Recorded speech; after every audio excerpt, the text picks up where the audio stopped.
Hello दोस्तों, मेरा नाम है सचिन नेगी। आज हम एक्सरसाइज 6.3 का क्वेश्चन नंबर 8वां करेंगे।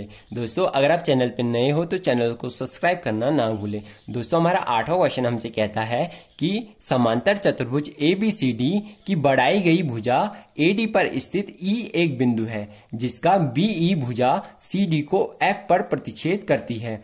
दर्शाइए कि त्रिभुज ABE समरूप है त्रिभुज CFB के। दोस्तों, हमें इस क्वेश्चन का चित्र नहीं दिया है, इसलिए आपको ये चित्र खुद क्वेश्चन को समझ के बनाना पड़ेगा। तो दोस्तों, पहले हम चित्र बनाते हैं। तो हमें दोस्तों दिया है कि हमारे पास एक समांतर चतुर्भुज ABCD है। पहले हम जानेंगे कि समांतर चतुर्भुज किसे कहते हैं। तो दोस्तों, चारों ओर से सीधी रेखाओं से घिरी बंद आकृति जिसकी आमने सामने की भुजाएं समांतर होती है, इस प्रकार के चतुर्भुज को समांतर चतुर्भुज कहते हैं। यानी ये वाली भुजा इसके समांतर है और ये वाली भुजा इसके समांतर है। अब समांतर का मतलब ये है दोस्तों, अगर हम इस वाली रेखा और इस वाली रेखा को आगे की ओर और पीछे की ओर बढ़ाते जाएं इन दोनों रेखाओं को, तो ये दोनों रेखाएं कभी भी नहीं मिल सकती। इसलिए हम कह सकते हैं कि ये दोनों रेखाएं जो है समांतर है। अब हमें दोस्तों क्वेश्चन में दिया है कि हमारे पास एक समांतर चतुर्भुज है ABCD। तो मैं इसका नाम भी लिख लेता हूं, ABC और D। और हमें दिया है दोस्तों ABCD की बढ़ाई गई भुजा AD पर स्थित E बिंदु है। यानी जो हमारा ABCD वाला समांतर चतुर्भुज है उसकी बढ़ाई गई भुजा यानी AD वाली भुजा को हमने बढ़ा दिया। हमने AD वाली भुजा को बढ़ा दिया इस प्रकार। अब हम दोस्तों AD वाली भुजा को दो प्रकार से बढ़ा सकते हैं। या तो हम इस प्रकार बढ़ा सकते हैं AD वाली भुजा को, या तो हम इस प्रकार AD वाली भुजा को बढ़ा सकते हैं। ये हमारा A है, ये हमारा B है, ये हमारा C है, ये हमारा D है। अब हमें दोस्तों दिया है कि हमने AD वाली भुजा को बढ़ाई और हमने E बिंदु तक बढ़ाई, E बिंदु तक बढ़ाई, यहां भी E बिंदु तक बढ़ाई। और जो BE वाली भुजा है, यानी अब हमने E बिंदु तक बढ़ाई।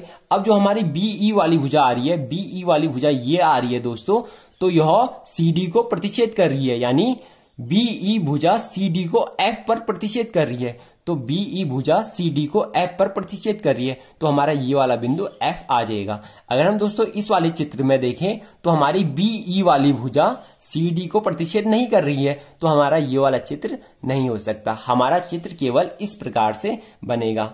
अब हमने दोस्तों सिद्ध करना है, यानी हमने सिद्ध करना है कि त्रिभुज ABE वाला जो त्रिभुज है दोस्तों वह समरूप है त्रिभुज CFB के। यानी हमने इस वाले त्रिभुज दोस्तों, जो हमारे ये वाला त्रिभुज है, उसे इस वाले त्रिभुज के समरूप सिद्ध करना है। अब हम दोस्तों यही चित्र यहाँ पे भी बना देंगे। ये मैंने दोस्तों आपको चित्र समझाने के लिए बनाया था। अब मैं दोस्तों यही चित्र यहाँ पे भी बनाता हूँ। तब तक आप वीडियो को लाइक कर दीजिए, कमेंट कर दीजिए, और ऐसे ही और वीडियो पाने के लिए वीडियो को सब्सक्राइब करना ना भूलें। दोस्तों, तो मैंने ये यहाँ पे इसी प्रकार का एक चित्र बनाया। यानी हमारा ABCD एक समांतर चतुर्भुज है, ऐसा चतुर्भुज जिसकी आमने सामने की भुजाएं बराबर होती है। तो मैंने इसका नाम लिखा ABC और D। दोस्तों, ये थोड़ा बहुत समांतर चतुर्भुज नहीं लग रहा है, ठीक है। तो दोस्तों हमने AD वाली भुजा को बढ़ाया। हमने इस प्रकार AD वाली भुजा को E बिंदु तक बढ़ाया। तो हमने AD वाली भुजा को E बिंदु तक बढ़ाया, फिर हमने E और B को मिला दिया, E और हमने B को मिला दिया। तो ये वाला बिंदु हमारा क्या है, E है। और जहां पे BE वाली भुजा CD को काटता है, वो वाला बिंदु है हमारा F। अब हमने ABE को दोस्तों समरूप सिद्ध करना है त्रिभुज CFB के। अब हम दोस्तों यहाँ पे लिखेंगे दिया है। दोस्तों, अगर हम सिद्ध करने वाले कोई भी क्वेश्चन करते हैं तो हमारी नंबर 1 हेडिंग आती है दोस्तों दिया है। और दिया है में दोस्तों हम क्वेश्चन के बारे में ही लिखते हैं। अब हम दोस्तों इसके बारे में ऐसा ही लिखेंगे, यानी हम लिखेंगे समांतर चतुर्भुज ABCD की बढ़ाई गई भुजा AD पर स्थित E बिंदु है तथा BE भुजा CD को F पर प्रतिच्छेद करती है। इसे आप दोस्तों दिया है में लिख लेना है, यहां से लेके यहां तक। यानी दिया है में हम क्वेश्चन के बारे में ही लिखते हैं जो जो हमें दिया है। अब हमारी दोस्तों जो दूसरी हेडिंग आती है वो आता है सिद्ध करना है। और दोस्तों सिद्ध करना है में हम जो हमें सिद्ध करना होता है उसे लिखते हैं। तो दोस्तों हमें सिद्ध करना है कि ABE वाली जो भुजा है, यानी ABE वाला जो त्रिभुज है, हमने सिद्ध करना है त्रिभुज ABE वाला जो त्रिभुज है दोस्तों ABE वह समरूप है त्रिभुज CFB के, यानी हमने इन दोनों त्रिभुजों को समरूप सिद्ध करना है।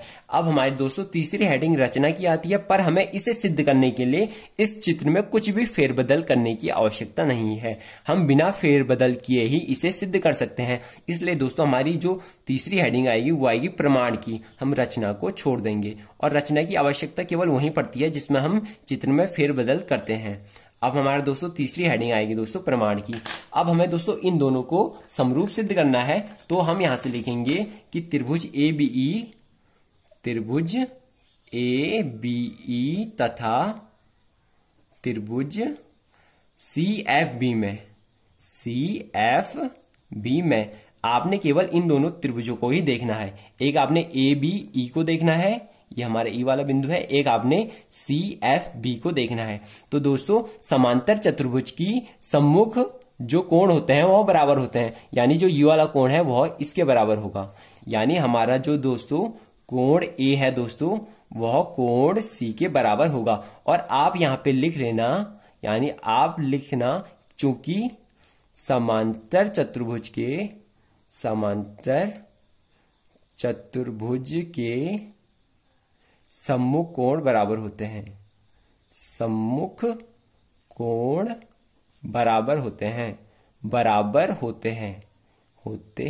यानी जो ये वाला कोण है वह इस वाले कोण के बराबर होगा और जो ये वाला कोण है दोस्तों वह इस वाले कोण के बराबर होगा। अब हम दोस्तों दूसरे नंबर पे लिखेंगे कि जो हमारा कोण ई है दोस्तों वह इसके बराबर है। ये हमारा दोस्तों कैसे आया, क्योंकि दोस्तों ये दोनों रेखाएं क्या है, समांतर है, यानी ये वाली रेखा इस वाली रेखा की समांतर है। क्योंकि ये हमारा एक समांतर चतुर्भुज है इसलिए हमारी ये वाली रेखा इस वाली रेखा के समांतर है। अगर दोस्तों दो समांतर रेखाओं को कोई रेखा काटती है तो दोस्तों वह एकांतर कोण बनाती है, यानी ये वाला कोण इसके बराबर होता है, ये वाला कोण इसके बराबर होता है। इसी प्रकार दोस्तों हम कह सकते हैं, यानी हम इस वाली रेखा को इस प्रकार बढ़ाए और इस वाली रेखा को इस प्रकार बढ़ाए तो आपको दिख रहा होगा कि हमारी ये दो समांतर रेखाएं हैं, ये और ये हमारी समांतर रेखाएं। इन दोनों समांतर रेखाओं को ये रेखा काट रही है, तो जितने डिग्री का ये वाला एंगल होगा उतने डिग्री का ये वाला एंगल होगा और इनका मान बराबर होगा। यानी इसी प्रकार जितने डिग्री का दोस्तों ये वाला एंगल होगा उतने ही डिग्री का ये वाला एंगल होगा, यानी ये चारों एंगल, यानी ये इसके बराबर होगा, ये इसके बराबर होगा। ऐसे दोस्तों दो समांतर रेखाओं को यदि कोई रेखा काटती है तो वह एकांतर कोण बनाती है, यानी ये वाला कोण जो है वह इसके बराबर होगा और इन दोनों कोणों का मान इसी प्रकार इसके बराबर होगा। यदि हम कितनी भी समांतर रेखाएं खींचते हैं तो इनका मान बराबर होगा, यानी ये वाला कोण इसके बराबर, ये वाला कोण इसके बराबर, यानी ये सभी कोण एक दूसरे के बराबर होंगे। ये होता है कि समांतर अगर रेखाओं को कोई रेखा काटती है। इसी प्रकार ये और ये रेखा भी समांतर है, इसलिए जितने डिग्री का ये वाला कोण होगा उतने डिग्री का ये वाला कोण होगा। इसी प्रकार हमारा यहाँ पे भी ऐसा ही बन रहा है, क्योंकि ये वाली रेखा इसके समांतर है और ये वाली रेखा इन्हें काट रही है, तो ये वाला कोण इसके बराबर, इसलिए हम कह सकते हैं कि जो ये वाला कोण है दोस्तों वह इसके बराबर होगा, यानी इसके बराबर होगा। इसलिए दोस्तों हमारा आता है कि जो कोण हमारा ये वाला है, यानी हम इसे कह सकते हैं AEB वाला कोण। दोस्तों ये हमारा B वाला बिंदु है, AEB वाला जो कोण है, कोण AEB वाला जो कोण है वह बराबर है त्रिभुज CFB में। अब आपने CFB में देखना है, CFB में, तो CFB में दोस्तों ये वाला कोण बराबर है, तो कोण AEB यानी AEB वाला जो कोण है वह बराबर है इस वाले कोण के। तो हमारा यहां से आता है कोण FBC के, क्योंकि ये दोस्तों एकांतर कोण है, एकांतर कोण, इसलिए दोस्तों ये दोनों कोण बराबर होंगे। अब हम दोस्तों यहाँ पे एंगल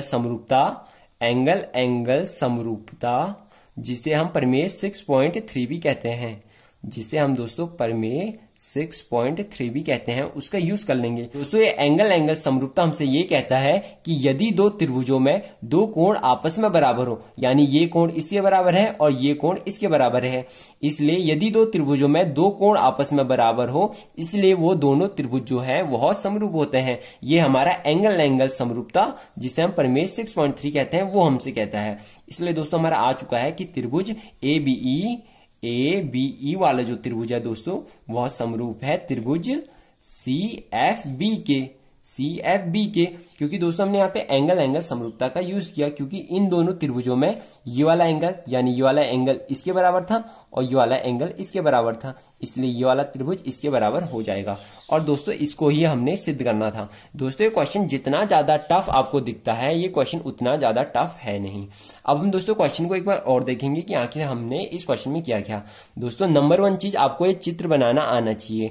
अगर दोस्तों आप एग्जाम में बैठे हो तो अगर ये आपका 4 नंबर का क्वेश्चन भी आता है, अगर आप दोस्तों इसका अच्छे से चित्र भी बनाते हो तो आपको 2 नंबर इसमें से पूरे के पूरे मिल जाएंगे। इसलिए दोस्तों आपको चित्र बनाना आना चाहिए। एग्जामिनर दोस्तों पहले चित्र को ही देखता है।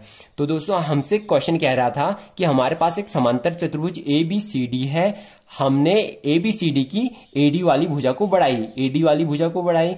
अब हमने AD वाली भुजा को E बिंदु तक बढ़ाई। अब हमने E और B वाले बिंदु को मिलाया तो यह CD वाली जो भुजा है उसे F पर काटता है। यह हमने इसका चित्र बना दिया है। अब हमने सिद्ध करना है कि त्रिभुज ABE वाला जो त्रिभुज है वह समरूप है त्रिभुज CFB के। अब हमने इन दोनों को समरूप सिद्ध करना है, इसलिए हमने लिखा त्रिभुज ABE तथा त्रिभुज CFB में।